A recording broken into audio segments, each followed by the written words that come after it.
Saudi আরবের এক অন্ধ হাফেজ, তাকে ডেকে প্রশ্ন করা হলো, আল্লাহ তোমাকে চোখ দে নাই, তুমি না দেখে আল্লাহর এই কোরআন মুখস্থ করেছ, তুমি বলো আল্লাহ যদি তোমাকে চোখ দে তুমি সর্বপ্রথম কি দেখবে? অন্ধ হাফেজ বলল, আল্লাহ আমাকে চোখ দে নাই, আল্লাহ আমি চোখে দেখতে পারি না, আমাকে চোখে দেখার মতো সেই শক্তি আল্লাহ দে নাই।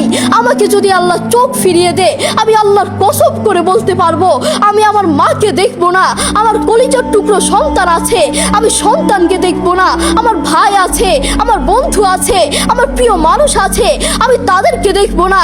আমি দেখবো যেই কোরআন আমি না দেখে মুখস্থ করেছি সেই কোরআন দেখবো, সেই কোরআনের আয়াতগুলো কত সুন্দর তার দিকে তাকাবো। আল্লাহু আকবার। আমরা আমাদের কথা বলছি, আমাদের চোখ থাকতে আমাদের কোরআন পড়ার সময় হয় না। আপনি বলছেন আমি ব্যবসা করি সময় পাই না, কোরআন কোত্থেকে পড়বো? ব্যবসা করি কোরআন পড়ার সময় পাই না, আমি দোকান করি দোকানে অনেক কাজ থাকে, বিশ্বাস করুন আমি অনেক ব্যস্ত মানুষ, এজন্য কোরআন পড়ার টাইম পাই না, কোরআন পড়ার সময় পাই না। প্রিয় ভাই, আমি আপনাকে বলতে চাই আপনাকে সময় কে দিয়েছে? আপনাকে সময় কে দিয়েছে? যেই আল্লাহ আপনাকে সময় দিয়েছে সেই আল্লাহর জন্য আপনি কোরআন পড়তে পারেন না। আপনার চেনা ফলমান আসমানের নিচে জমিনের উপর আরেকটাও হতে পারে না। কথা বলেন ঠিক কিনা? দেখবেন মাথায় যত টেনশন থাকুক না কেন সব চলে যাবে। আমাদের বাসায় একটা সাউন্ড বক্স আছে, আমাদের পরিবারের সবার যখন মন ভালো না থাকে, আমার দাদা দাদু, আমার বাবা মা, ভাই বোন কারো যদি মন ভালো না থাকে, তখন আমার বাবা সেই সাউন্ড বক্সে কোরআন তেলাওয়াত লাগিয়ে দেয়। আমার বাবা বলে যখন কোরআন তেলাওয়াত শুনি মাথায় যতই টেনশন থাকুক না কেন সব চলে যায়, মন ফ্রেশ হয়ে যায়, মাথায় কোনো টেনশন থাকে না। আপনারাও চেষ্টা করবেন। আল্লাহ তাআলা বলেছেন আর রহমান আল্লামাল কুরআন খালাকাল ইনসান, দয়াময় আল্লাহ তিনি কোরআন শিক্ষা দিয়েছেন, তিনি মানুষকে সৃষ্টি করেছেন।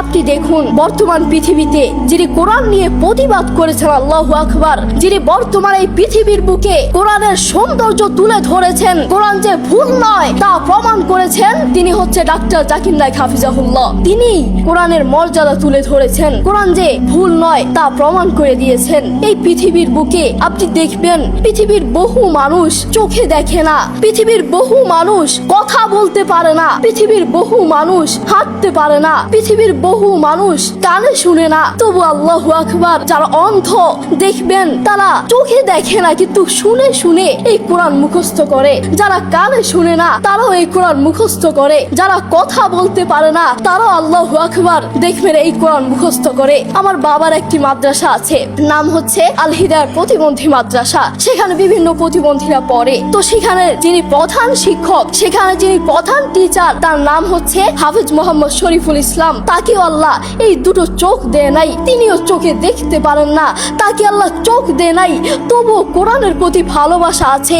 আমি যখনই তার কাছে যাই তখনই দেখি তিনি সব কাজ বাদ দিয়ে তিনি কোরআন তেলাওয়াত করছেন বা কোরআন শুনছেন। যখনই যাই তখনই দেখি তার দুটো সন্তান আছে, তিনি চাইলে তার সন্তানগুলোর চেহারা দেখতে পারে না, তিনি চাইলে তার মাকে দেখতে পারে না, তার বাবাকে দেখতে পারে না, তার আদরের টুকরো সন্তানগুলোকে দেখতে পারে না, তিনি চাইলে তার প্রিয় মানুষকে দেখতে পারে না, তার আত্মীয় স্বজনকে দেখতে পারে না। আপনি দেখবেন সে অন্ধ মানুষগুলো বলবে এই জিনিসটা এই কালার, এই জিনিসটার রং কালো, এই জিনিসটার রং সাদা, এই জিনিসটার রং লাল, কিন্তু তারা তো দেখে না, তারা মানুষ থেকে শুনে শুনে তারপর বলে এই জিনিসটার রং কালো। একটু পরীক্ষা করে দেখবেন আমরা 1 ঘন্টা চোখটাকে এভাবে বন্ধ করে থাকতে পারি না, আমরা 2 ঘন্টা একদিন এভাবে চোখটাকে বন্ধ করে থাকতে পারি না। আর সেই অন্ধ মানুষগুলো বছরের পর বছর চলে যায়, মাসের পর মাস চলে যায়, দিনের পর দিন চলে যায়, এভাবে চোখটাকে বন্ধ করে থাকে। তারা কিভাবে পারে? তাদেরকে আল্লাহ চোখ দেয় নাই, তবুও কোরআনের প্রতি ভালোবাসা আছে। আর আমরা আমাদের কথা বলছি, আমাদের চোখ থাকতে আমাদের কোরআন পড়ার সময় হয় না। আপনি বলছেন আমি ব্যবসা করি সময় পাই না, কোরআন কোত্থেকে পড়বো? ব্যবসা করি কোরআন পড়ার সময় পাই না, আমি দোকান করি দোকানে অনেক কাজ থাকে এজন্য কোরআন পড়ার সময় পাই না, আমি অফিস করি অফিসে অনেক কাজ থাকে কোরআন পড়ার সময় পাই না, আমি অনেক ব্যস্ত মানুষ, বিশ্বাস করুন আমি অনেক ব্যস্ত মানুষ, এজন্য কোরআন পড়ার টাইম পাই না, কোরআন পড়ার সময় পাই না। প্রিয় ভাই, আমি আপনাকে বলতে চাই আপনাকে সময় কে দিয়েছে? আপনাকে সময় কে দিয়েছে? যেই আল্লাহ আপনাকে সময় দিয়েছে সেই আল্লাহর জন্য আপনি কোরআন কোরআন পড়তে পারেন না, আপনার চেনা ফলমান আসমানের নিচে জমিনের উপর আরেকটাও হতে পারে না। কথা বলেন ঠিক কিনা? আপনাকে কত বড় একটা নিয়ামত দিয়েছে, আপনি কথা বলতে পারছেন, এটা কত বড় একটা নিয়ামত আপনি জানেন? কোরআনের সুর বড় মধুর সুর, কোরআনের সুর জানেন, একবার শুনলে বারবার শুনতে মন চায়। আপনার যখন মন ভালো না থাকবে, আপনার যখন মন ফ্রেশ না থাকবে, মাথায় কোনো টেনশন না থাকবে, তখন নীরবে নীরবে থাকবেন যখন, তখন একটু কানে হেডফোন লাগিয়ে একটু কোরআন তেলাওয়াত শুনবেন, দেখবেন মাথায় যত টেনশন থাকুক না কেন সব চলে যাবে। আমাদের বাসায় একটা সাউন্ড বক্স আছে, আমাদের পরিবারের সবার যখন মন ভালো না থাকে, আমার দাদা দাদু, আমার বাবা মা, ভাই বোন, কারো যদি মন ভালো না থাকে, তখন আমার বাবা সেই সাউন্ড বক্সে কোরআন তেলাওয়াত লাগিয়ে দেয়। আমার বাবা বলে, যখন কোরআন তেলাওয়াত শুনি মাথায় যতই টেনশন থাকুক না কেন সব চলে যায়, মন ফ্রেশ হয়ে যায়, মাথায় কোনো টেনশন থাকে না।